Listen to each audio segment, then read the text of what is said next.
episode, I spoke about the trifecta of marketing strategies that are trending: corporate responsibility, climate crisis, and space. My next podcast guest epitomizes these trends as they have listened to their community to structure a new standard in facilities. They embrace the idea that you can have space in a sustainable way that benefits the planet and is rethinking launch practices. They are committed to carbon neutrality by 2030 and want to be the first net-zero spaceport in the world. Is that hard? Absolutely. Is it necessary? Absolutely. Space is our lifeline to a better planet. We need to make sure that the transport promotes that ideal.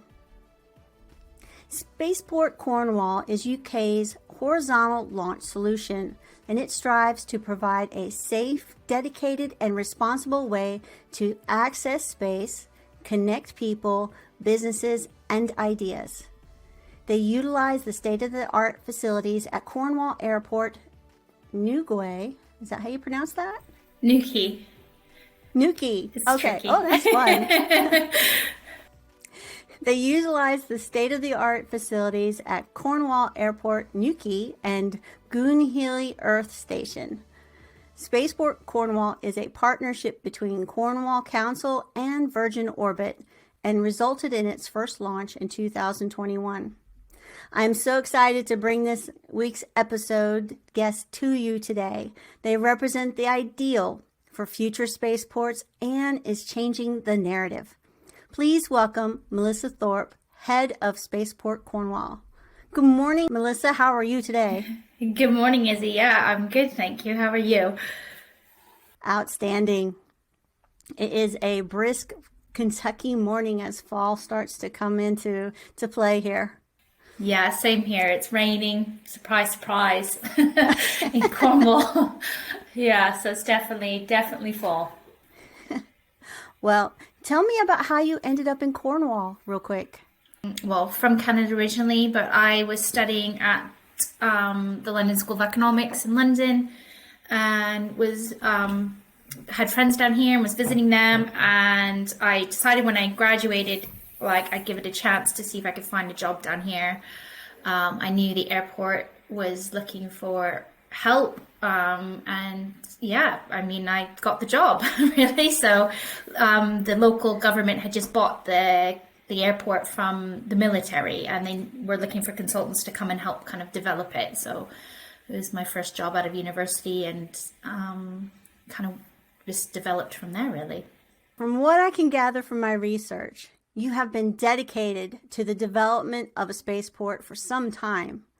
Can you tell us a little bit about Cornwall Spaceport? Yeah, absolutely. So a long time ago now, it feels like, just about 2014, the UK government decided we wanted to have a launch capability here in the UK. And they picked a few sites around the UK, really based off of basic characteristics like long runways and low residential buildup, access to coastal environments. And we were one of the sites. It's a civilian airport down in the southwest of England, very active regional airport, but it has one of the longest runways in the UK, and it's directly off the coast. So we were shortlisted as a site. We had no idea this was going on.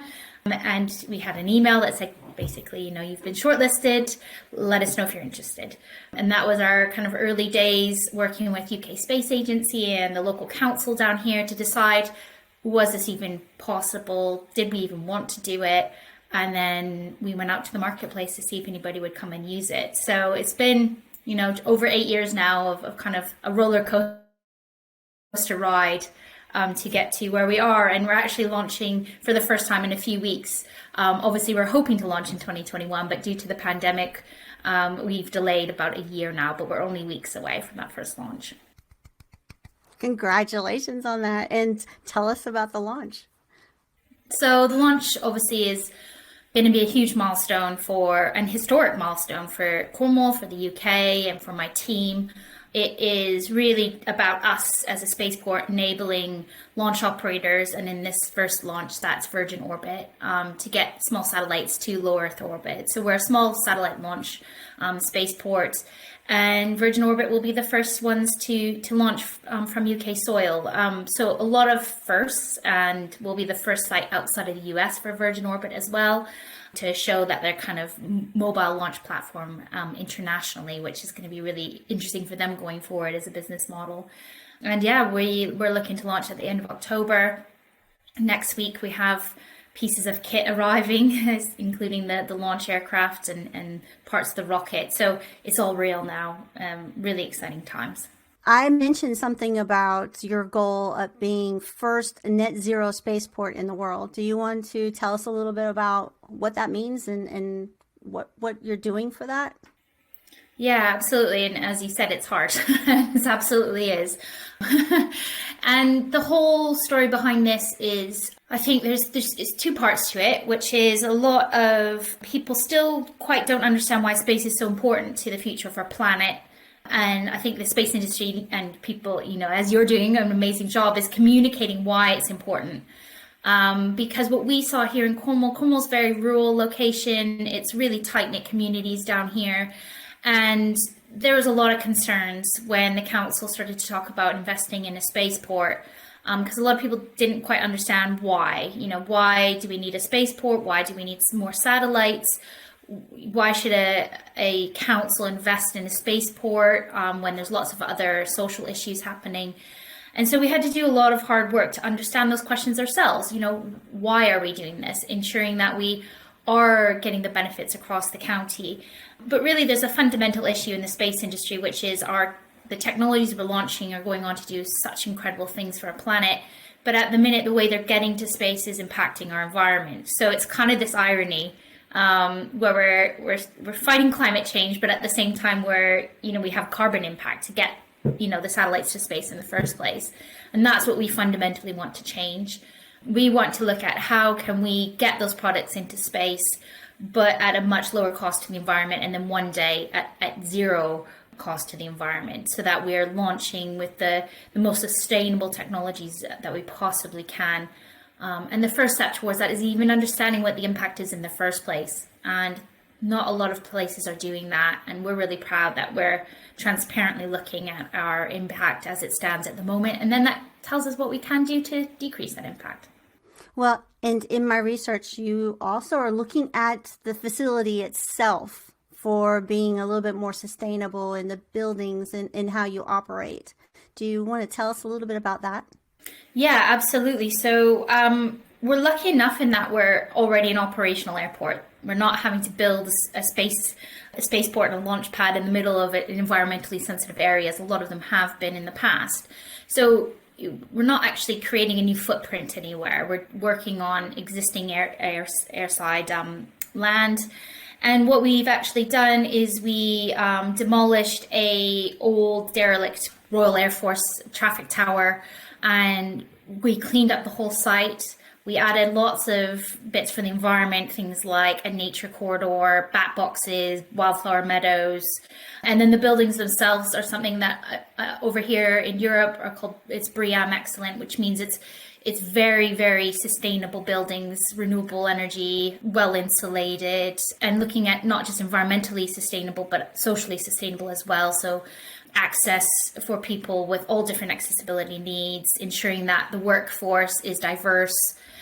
So everything we do is really looking back at how do we make it socially and environmentally sustainable, how we travel to the site as a team, and the way that we use the site more efficiently as well. So we're trying to cross everything. And again, it's not easy. I think the world's just waking up to doing facilities in this way, so that, things tend to be more expensive, or even processes themselves are not kind of made in the way that you end up with the most sustainable solution for that product. So it's that in itself has been really challenging. But we're ending, our new buildings, of which there's only 2 new buildings that we're putting in on the airfield, is something that we can be really proud of. I know that horizontal launches they're critical. A lot of the sites that would love to have a spaceport can't do rockets. There's too much population. There's just too many factors in what they have available to them to do a rocket launch. But horizontal launches are an option for a lot of these places. And throughout the world, the more infrastructure we can build, the stronger the space industry will be. So you are doing horizontal launch. Are you looking at doing rocket launch any time in the future? No, we're going to stick to horizontal launch. So basically using carrier aircraft to take the rocket partway to space. Instead of doing it from the ground, we'll do air launch. And that's just because we have this amazing runway, and also because we don't want to disrupt all the other businesses that are using the airfields, as well as the commercial passengers, airline passengers as well. The airport provides quite a really critical connectivity piece of infrastructure for a really rural area. So for us, this is about incorporating launch into an airport. And we think that model for us works really well, because what it does is diversify the activities at the airport. And it also means that we can grow as the market grows. We're not trying to squeeze in, 10s and 20 launches a year. We're looking at how can we do a few initially and grow the site as the market grows. So that means that our business model is a bit more sustainable. And it also means that places, the UK is looking at vertical launch from Scotland, who we're working really closely with. So we're looking at being the horizontal launch in Cornwall, and then up in the north we have vertical. And having those two pieces of the puzzle means that the UK can become a launch nation with a couple different offerings. So we'll stick to horizontal launch, I think, for at least the next few years, unless some major technology change happens or the council decide they want to look at it. But we're pretty sure that we'll be really good at what we do with horizontal launch. Well, and one of the benefits to horizontal launch is it's just another aircraft taking off on the runway, and it can go anywhere it needs to go before it launches its payload up into lower Earth orbit, which is also a little easier to do because you're not dealing with as much gravity pull. You're already up pretty high. Virgin Orbit is your tenant, and you want to tell us some exciting things that they're doing? Oh gosh, I could do a whole episode on. We're so lucky that we met Virgin Orbit really early days, and the team, that we're all one big team almost. We know each other so well now, and we were so proud that they will be our first launch operator, because we really believe in their ethos of space for good and accessing space for good, and the way they're approaching the space industry. And I think it is disrupting things, and I love a disruptor, especially in technology. And for us, we're proud of them looking at, part of their systems reusable, so that obviously fits really well. But the journey that we've had with Virgin, it's been really open, and they've been really up for some of our ideas. So for instance, when I'm asking them to fill out their carbon impact, we're the only site in the world that's asked them to do that. And they're game, they're open to showing, what their impact is. And they're open to looking at things in the future like biofuels or reusability of the rocket or putting a third stage on the rocket.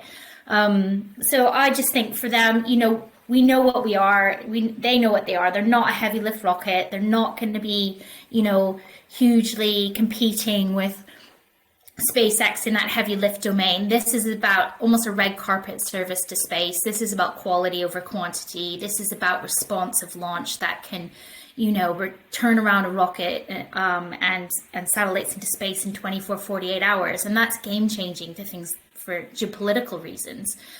And their expansion, the mobile platform that they have, so they're bringing launch to nations that would never be able to access space.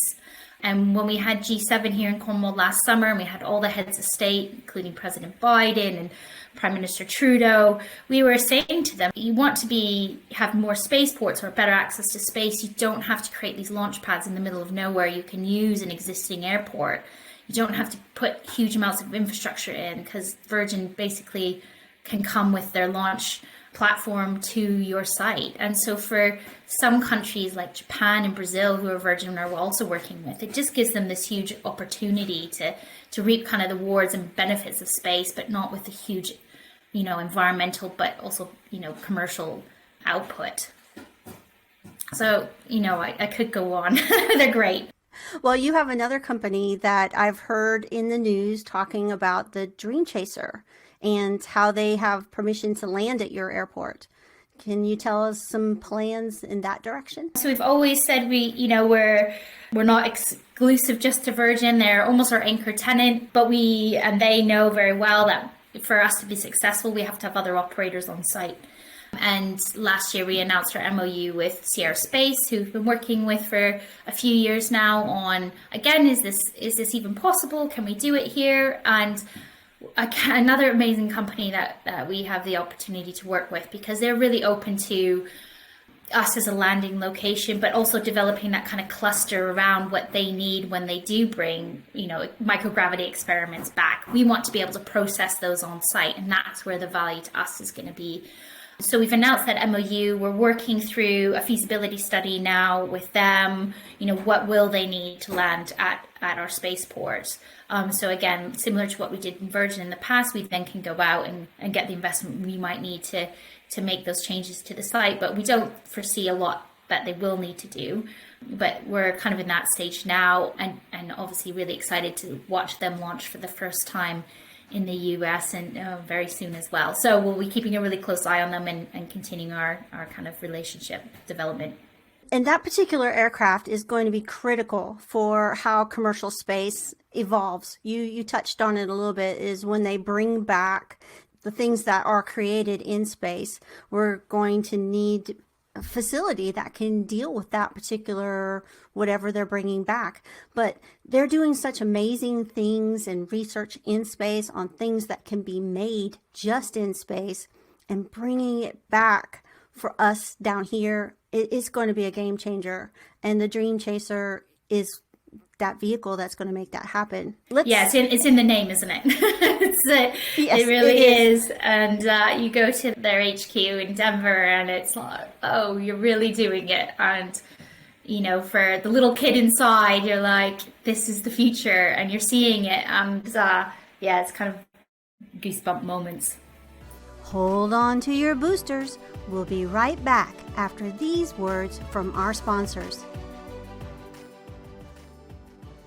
Marketing strategies related to our guest visit can be found on spacemarketingpodcast.com in the Show Notes Expanded section, with corresponding page numbers to the strategies in my book, Space Marketing: Competing in the New Space Economy, available on Amazon and Audible. Stay tuned and we'll be right back. Now, this wasn't in the questions that I asked you, but I'm going to talk about suborbital supersonic, which is also coming online. Are you going to be able to facilitate any of those flights? I think that's the way things are going. And I think spaceports, commercial spaceports with a runway are a great starting point. And I think when you're working on, what's next for commercial launch, it falls into place. We do have a ways to go here, I think, in the UK in regards to regulation and legislation and airspace usage, as a lot of other places do as well. But, I'd be lying if I said I wasn't interested in how we could do that. And we've been talking to places about point-to-point travel. And, when I do get asked the question a lot about Virgin Galactic and human spaceflight and tourists going to space, and I think it doesn't take much to scratch the surface of what that actually is when you look at Virgin Galactic and you look at Sir Richard's ambitions for point-to-point and, innovating the aviation industry, which hasn't really been innovated that much over the last 50 years. We're still kind of going point A to point B in the same time that we did, 50 years ago, minus a little bit of the Concorde era. But, for us, I'd be really interested in how we look at using the infrastructure and the asset that is a spaceport in the future. But I do think it will take some time. And again, we'll be looking at developing partnerships around the world. And that's where the tricky bits start to come in. It's going to be very different in each part of the world of how we're doing supersonic and point to point. But I think there's a global ambition for it. So where there's ambition and motivation, it usually happens in the end. And just to give the audience a little bit of idea of what we're talking about with supersonic flight, is that this particular aircraft is going to be able to ride in a lower Earth orbit, and be able to capture the speed that will enable them to go about anywhere in the world in an hour and a half. So it's pretty amazing technology, and it's looking to be here by the end of the decade. So I want to flip a little bit and talk about your community and why Spaceport is important to you personally and why it's important to your community. Yeah, I mean, this is really close to my heart. So when I was a little girl, I grew up in a very rural area, and there wasn't much outside the kind of traditional sector of logging, fishing, ranching.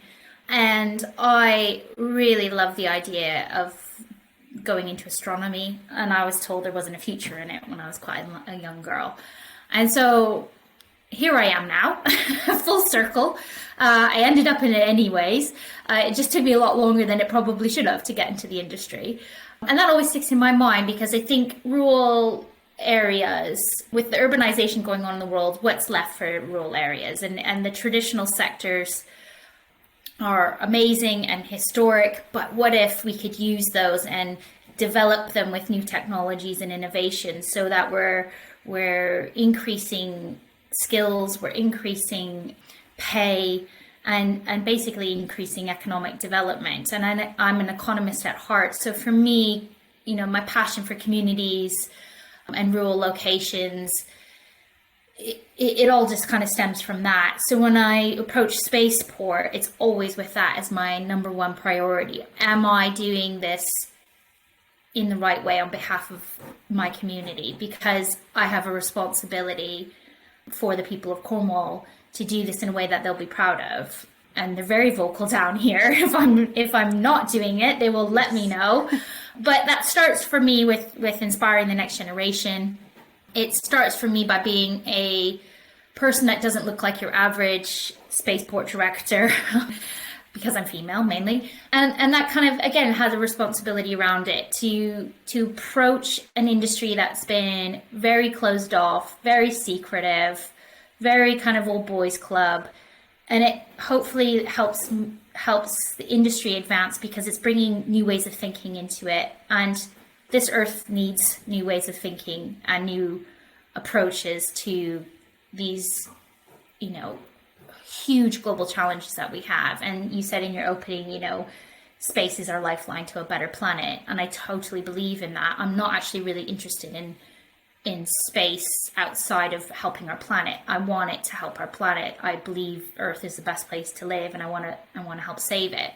So that's got to come from a community approach, really, in my mind, because I think people don't realize how space is impacting them on, every single day, how they're using space every single day, and that space is actually for them. So democratizing space, bringing the community into it, will only just bring us new ways of doing things, new technologies and new approaches. So I think, inspiring that next generation, bringing local communities along for the ride, it has to be at the main priority for future commercial space company. If the community believe in it, then it makes it a lot easier when it's, the space is hard. But if you have a whole community around you going, yeah, let's do it, then it really does make it a lot easier.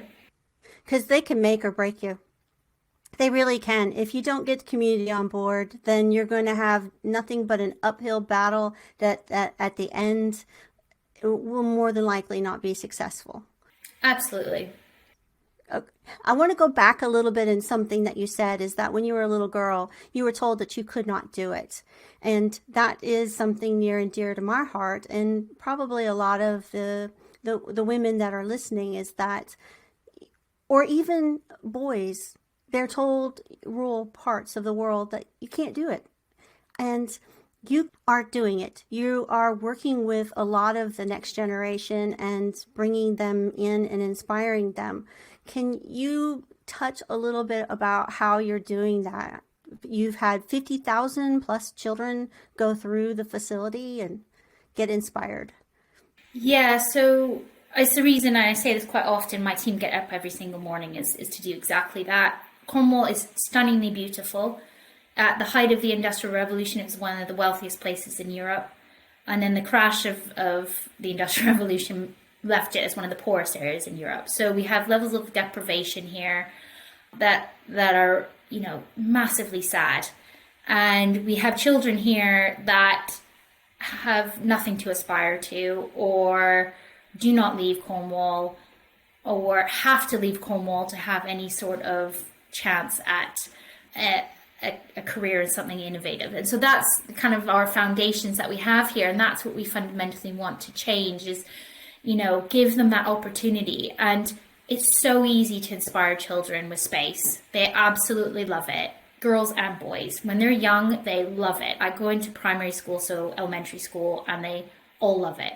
But as soon as you hit kind of high school or secondary school here, it starts to drop.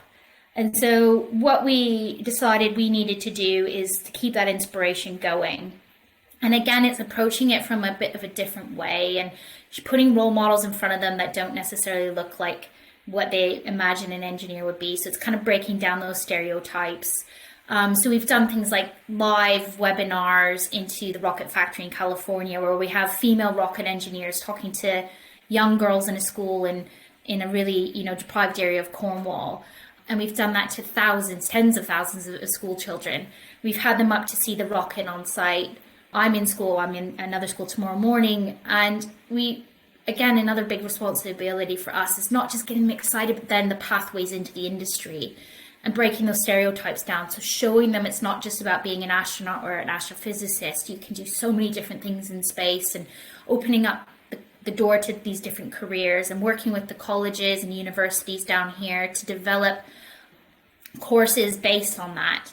And, we've started almost day one starting to do this, and we're really already seeing a huge uptake in courses in satellites and space applications and rockets. It's amazing. But there's still a lot more to do. And you touched on girls. I think, something happens when they turn to be a teenager, and for some reason it just that kind of interest in STEM decreases. So I'm part of something called Tech Girls, which is a group of women in Cornwall doing careers in the tech industry, and we go in and we try and do really fun and trendy kind of workshops on coding, but you build fashion stuff, or you do animations, and for the younger girls it's unicorns and fairies, and it's trying to show you can do this really cool engineering stuff, but you can still be girly, and that's absolutely fine, or not. So there's a lot we're doing, and it's if we don't even launch, I would say this project's been a success just for that alone. And for spaceports, in my particular opinion, they don't need to necessarily launch to have an impact in the areas around them. They can just be a hub of inspiration and training and education. Yeah, and the launch becomes the cherry on top. Yes. I know that you have been, like you mentioned earlier, there has been some challenges with some of the boisterous voices in the community. I know that when you were in the early stages, I read articles about some people that did not want Cornwall to happen. And how have you dealt with that? How have you got them on board? I wouldn't say I've set out to get them on board. I think there's some level that we're never going to convince some people that using fossil fuels is a good thing. And that's fine. That's fair enough. So I'm not here to convince local environmental groups that this is a good thing. I need to show them and back up what I do say with integrity, and that's action, right? So for me, when we went through this process in 2019 of raising the kind of final pieces of the investment we needed from the council, they had declared a climate emergency, and we were the first project to go through after that declaration. And on the surface, to a local environmental group, I could understand that seems totally at odds. How do you say it's a climate emergency and then fund a launch to space? I get that. And so for me, we approached it, and it was hard because I was told not to, but it starts with just being human and having a cup of coffee or a cup of tea and sitting down with people who you don't necessarily agree with, but at least giving them the right information, telling them a bit about yourself and your approach, listening to what their concerns are, and then just checking in. And that's what I do. And I'm not here to convince, Extinction Rebellion, that space launch is a good thing. But what I am here to do is show them how our satellites that we're launching from Cornwall will support, some of the action that they want to happen. So if a promise is made by a government at COP26, a satellite's a really good way of showing if they're keeping to that promise. And Extinction Rebellion use that data all the time. We're going to be launching a satellite that will be doing that. So I think for me, it's just constant education, communication, and listening, and not setting out to convince anybody, but at least backing up what I say with action.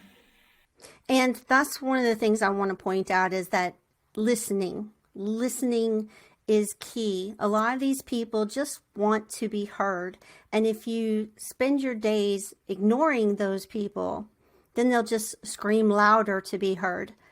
And sometimes it's just a cup of coffee and having a conversation that is what is needed. A lot of people or a lot of businesses tend to ignore them or try to demean what they're going to say. They have something important to say, and they feel very passionate about it.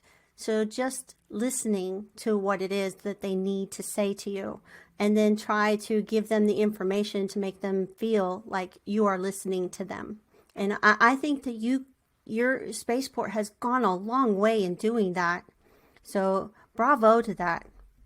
Thank you. Yeah, it's not easy. And, I think the thing with it, we will never do enough for some of these people, but at least we show we are doing something. And that's all I can do, really. And that you care. You wouldn't have all these goals in mind if you did not care about the surrounding communities. You wouldn't be in the schools and working with children if you did not care about the community. So I'm sure they see that. I hope so. And I think hopefully we show the good and the bad too, which is important. Now, the next question I have is, what collaborations have you created as a result in powerful partnerships like universities? How have the universities and some of your local partners played part in the conversation around the spaceport? Again, it's something we're quite passionate about, is bringing all elements of local community together. So businesses that never have been in the space industry, but might have an application for space or a widget for space or a filtration system for space. We've done a lot of work with some of those kind of industries that can pivot into the space industry and take advantage of the opportunity. So we've done a lot of work with some of the heavy hitting kind of industrial sectors down here, like the marine industry, for instance, and building that. Cornwall's known for its mining. So they have a very famous mining school here called the Camborne School of Mines, where historically they've educated people in resource management and mining all over the world. And we're working with them on how do we look at space as the next kind of environment to do that in. We have worked with the University of Exeter, which is a world-leading climate university. We announced our MOU with them earlier this year. They're going to be kind of leading the research behind our life cycle analysis and again, ways that we can reach net zero. So we have that academic backing, and believe me, they challenge us every single day. We've developed quite an amazing kind of a partnership with, local charities and environmental groups on something that we're really excited about, which is the KernelSat program, which is our community satellite that we're designing in Cornwall, building in Cornwall, launching in Cornwall, tracking from Cornwall. And that's all. The first one, KernelSat 1, will launch next year, and that's looking at monitoring the marine environment. And that's a great way of forming partnerships because it gives everybody an output and a tangible output at that. So working with local conservation groups, local harbour commissions, local charities and schools, and then commercial entities as well in the space industry. So that's been a huge partnership. Goonhilly, as you mentioned in the opening, is our tracking station and mission management. And they're an incredible organization going from strength to strength in deep space communications. And, they're part of the Artemis program. So we have some really heavy hitters already here in Cornwall that we're just trying to, get everybody to even go for all these opportunities that we're seeing. And then, community groups like the local Pride Parade, for instance, we do a lot with them, and we're doing a lot with local social groups, and it kind of is endless. And one of the most proud things I've done this year is worked with a charity called the John Egan Trust JET, and they work with kids kind of on the edge. One, at 13, they could go one way or the other, and they identify them through mainly inner city in London and Birmingham. They take them out of school and they put them in more of a working environment where they learn leadership and presentation skills. And we had our first space camp this summer with them, and we had children from all over the UK that would never be given an opportunity like this. And we came and we put them in front of rocket engineers and showed them what we're up to. And that was just, to see and to get the feedback from those children. So we've just forming as many of those kind of things as we possibly can, just to give you a taste of some of this stuff. That's good. The one of the goals of my podcast is to give the tools to other countries and areas in what they need to develop a healthy, vibrant spaceport in their community. So these are the things that are good. I mean, you're doing some really good stuff. And I'd like to circle back a little bit and talk about the satellite that you're working on. Is that there's a disconnect between many people in their lives in space, and you have taken something very personal to that community, which is fishing, and applied space directly in front of their face so that there is a direct connection to it, and they have skin in the game. They have an investment in whether it works, and they're going to be able to reap the rewards when it works. So that is an awesome thing to do, is to look at who is around you and what do they need.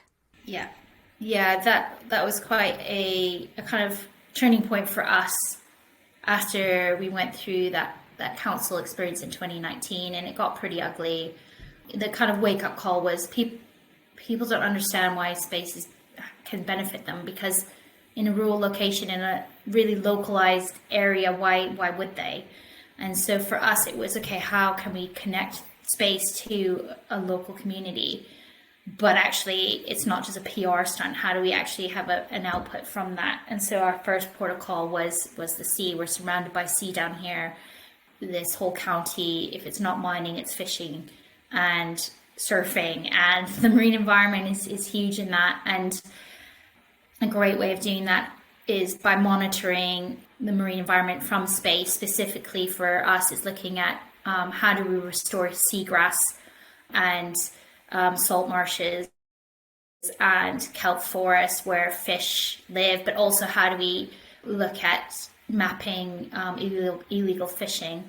And so bringing the kind of community together on something they're so passionate about, culturally relevant, and that will benefit, a local industry by using space is going to be hopefully a model that we can use globally for new spaceports, but something that we're already starting to look at. What does Colonelsat 2 look like? What is Colonelsat 3? Looking at agriculture and farming, or tourism is another big industry down here. How can we use space to develop each of those industries? And you're building bridges, real bridges. I'd like to go back to the PR stunt. A lot of these new trends with corporate responsibility and with the climate crisis, it is not a PR stunt and should not be. There should be benefits of public relations, but it should be real. It should not be something that you're just doing just to get the headlines. It should be real, and that's what makes it effective and makes it work. Where do you see the industry in, say, take us out 10 to 20 years, which in space time is not that long? It really isn't. I guess it's hard. I think the optimist in me wants to see us, becoming a multiplanetary species, using space for good, protecting democracy in space, ensuring that space is benefiting humanity, and kind of hitting those UN, SDGs, and communities using satellites and space. I think that's achievable in the next kind of 10 years. For us at Spaceport, we want to be the global home to responsible launch and space sustainability, and really helping Europe, really take a lead in sustainable space, whether that's space debris mitigation or, on Earth sustainability.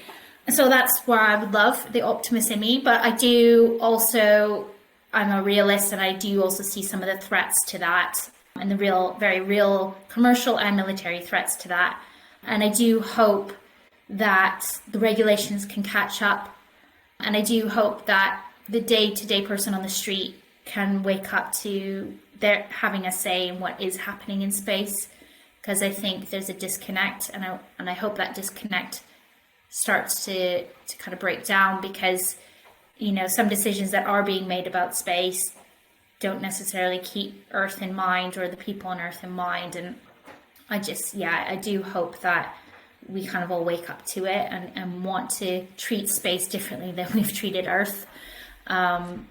Yes, is my hope, and I do feel like we can get there, but it will take people to challenge, and I hope that I am one of them in my team. Or even though we're a small little team in the southwest of England, we do have a voice that's becoming greater and greater, because we're starting to call this stuff out. And I think keeping up challenging with the status quo is going to be huge for us in the next 5 to 10 years if we do want to reach that kind of optimal point.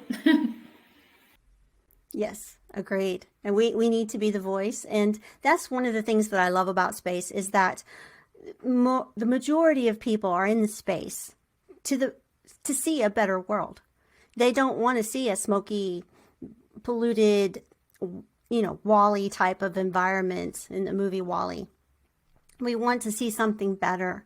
And yes, there needs to be legislation, but not as quickly. I mean, cars have been on the road for 100 plus years. And in order to change, they need regulation, because the way of doing business has always done well for them. But with space, we're always challenging. It's part of our DNA is to always challenge what is normal and to make it better. So I think that's one of the things that drives me to space is the people that are in space. They truly want to do something better, and they use their brains to make it happen. Yeah, absolutely. And I do say that to a lot of the environmentalists I do know are in the space industry, and they're using it. And that's something I am proud to be part of this industry, because I think it is part of the solution to the challenges. Yes. And the humans in it are incredible. Yes, agreed. Okay. What advice do you have for other countries as they begin their spaceport infrastructure journey? Space is hard, so what advice? I guess it's I was just reading the article I think Eric Berger wrote last week for NBC about Camden Spaceport, and it was pretty harsh, but I do understand, because I think that any spaceports going forward, and I'm part of the Global Spaceport Alliance, and I believe in commercial space launch, and I believe in the need for more launch locations. I guess for me, it's that traditional kind of thing as an economist. It's not a race to the bottom. It's not a full winner takes all competitive space race where, we're kind of competing against one another, or trying to get a launch done at any cost. And I think we need to think very pragmatically about where the best locations for these sites are, that they're not in environmentally sensitive areas, that they're not, disrupting communities or the environment. And that for me always kind of leads back to existing pieces of infrastructure like airports or industrial areas, and kind of identifying those. But, as we've talked throughout this, it's got to be with the community at heart. You've got to be doing it for the right reasons, rather than, I guess, going out to attract these big operators. Early days and kind of the announcement of several sites around the UK, a lot of them went out and tried to kind of woo the likes of Virgin and whoever else. And we really much just went, no, let's just keep our head down. Let's develop what we can do and see who will want to use it. Let's see who will come to us, because that's what's real. And going out and promising loads of things to a big corporate that you can't then deliver without, some sort of harm to your community is not how we've approached this. And I think that's got to be a big thing. But it's got to kind of come back to the kind of unique, what's on your doorstep and how you best use existing assets rather than going out and starting from scratch. Well, and let's take the aerospace industry for an example, the aviation industry. When they first started, they were for rich, the commercial part anyway. They were for the rich, and they needed that infrastructure in order to make it happen. Well, you don't have jumbo jets leaving from little rural airports. So you have different sizes, different types of airports that are necessary for this whole ecosystem to work. And not every spaceport is going to be built for the same purposes in all across the world. They're going to have different services that they're going to be able to offer. And some may not launch at all. They may be a service of training astronauts or doing, analog missions, which are missions that simulate Mars or the moon. Or they train miners to mine asteroids. So there's going to be all kinds of different solutions to different places based off of what you have where you are. Yeah, absolutely. I mean, what advice would you have for tenants and users of spaceports? Yeah, going back to what you just said, one thing that I think that we've done really well is future-proofed the facilities for other users. So we haven't made them so bespoke to Virgin that other people can't use them. We've made them flexible so that we can attract other businesses and develop kind of this satellite space cluster around the facilities. So for tenants, for us, it's getting them to give us a bit of a list of requirements of what they'd like to see. So early days when we were starting to look at the development, we approached people that one day we'd love to have on site. And it wasn't like, come and use us. It'd be like, if you were looking for a new location, what would you like to see? What would you use? And so we did that kind of market kind of analysis that we then built into our facilities. And now we have new facilities that have these features. And what we're seeing is a lot of those conversations we had years ago, they're like, oh, that's interesting. So I guess being very vocal about what you would want in an ideal world for any of these new spaceports. And then I think it's just probably keeping open-minded to ways that you can get involved, because there's so many. And I think the environmental piece is a really interesting market opportunity for a lot of space companies and potential tenants. So we've tried to kind of theme our facilities around environmental intelligence in space and responsible launch and space sustainability. So when we have a company moving in, we're like, okay, how do you feel about this? Do you have an application or a technology that might, whether it's now or in the future, but would you be interested in working with us on that? Because there's different funding opportunities and investment opportunities in some of these areas that we are aware of. And I guess it's just having those kind of conversations, being open to looking at new ways of doing things depending on where you are. And then again, it's getting involved in the ride.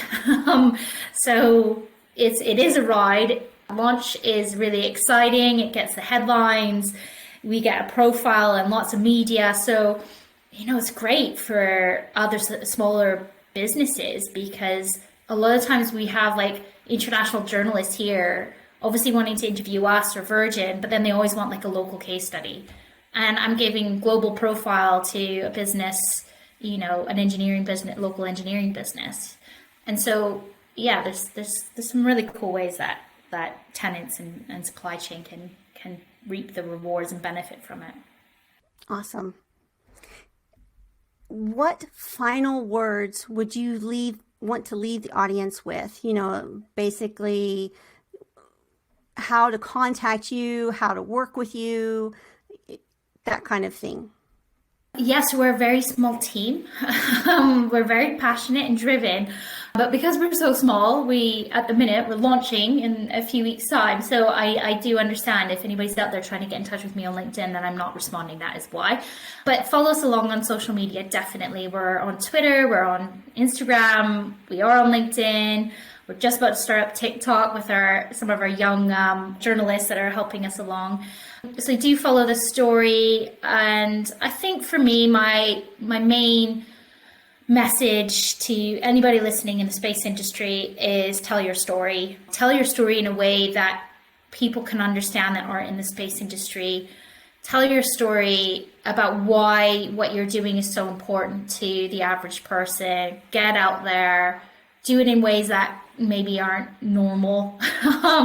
But that's kind of always my plea. It helps everybody in the space industry if we all do a better job at telling our story. So that would probably be my final words of wisdom. But yeah, it's a hugely exciting time for Earth, for humans, for the space industry, and I can't wait to see where it goes. And I think if we all stay true to exactly what you said about us being all in it for the right reasons, then I think it will be an amazing time for my daughters to grow up in. Absolutely. It's exciting. And we're getting ready to see Artemis go up, hopefully in the next week or so. And that's going to start a whole nother chapter on what the space is doing. And all the people that got inspired in the 60s, there'll be a new generation that has those inspirations. So I'm looking so forward to it. There are so many things that Spaceport Cornwall does right.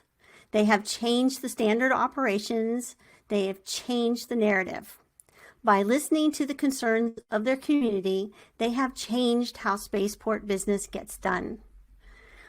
I want to thank Melissa so much for coming on today. I'm a big fan of what you're doing, and I look so forward to seeing what Spaceport Cornwall achieves in the future, and Britain. Oh, thank you for having me. Please subscribe before you head on over to my YouTube channel for bonus footage. Links to the YouTube channel and other social media channels can be found on spacemarketingpodcast.com. A special thanks to Melissa Thorpe from Spaceport Cornwall for joining us today and sharing their experience into space. Be sure to check out their links listed in today's show notes. I hope that you have found this podcast useful for your journey as you reach for the stars.